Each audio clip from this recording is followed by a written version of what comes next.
Toni, sipas informacioneve që më vijnë para se të kalojmë në diskutime për eskortat në burgje, thuhet se kushtet në disa burgje në fakt janë katastrofë. Ka mbi popullim, ndërsa statistikat thonë që nga 1927 persona janë që vuajnë dënimin, ndërsa 2388-390 janë persona që kanë në paraburgim. Ndërsa sa i përket tarifave që futen nëpër burgje, edhe mesazhe pafundësisht ka marrë që pas publikimit të kësaj, ku thonë që për çdo telefon që hyn në burg paguhet nga 2 deri 4000 euro.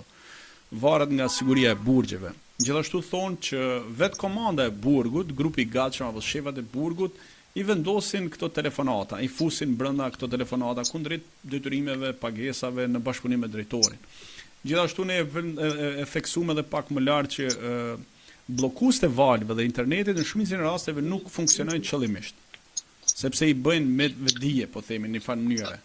Edhe bllokuesit e valve të telefonave.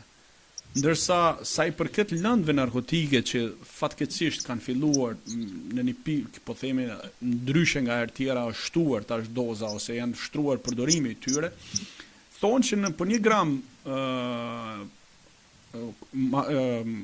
heroina apo kokainë që futet në burg, kokainë është nga 15 deri 20 karta telefoni, kabine që janë nga 1000 lekë karta.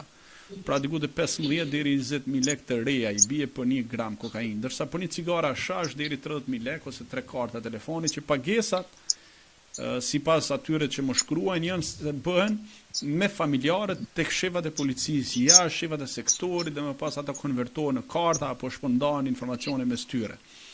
Por përveç këtyre çmimeve që është skandaloze, po themi, edhe mënyra se si funksionojnë që vazhdon prej vitesh, nuk është që tani u publikova unë këtë video dhe u zbulua kjo gjë. Ti e the edhe pak më para që ky sistem ka vazhdu. Por ajo që është shqetësuese është edhe fakti që ka raste që edhe nga përdorimi i lëndëve narkotike kanë gjetë vdekjen brenda në burg dhe nuk kanë jetim të mirëfillt. Nuk e di, Toni, besoj ti ke ndjek ka pas të tilla pafundësisht besoj. Po dyshim që i kam ndjekur, po e nis në pjesën e dytë, se thatë që në burgje ka sistem bllokimi valësh përmes aparaturave elektronike, dhe është e vërtet, pjesa më e madhe e burgjeve janë të pajisura me këtë, por që fatkeqësisht një pjesë e këtyre pajisjeve kanë dalë jashtë përdorimit dhe kërkojnë shërbim. Shërbimi zakonisht në Shqipëri në pjesën më të madhe kryhet për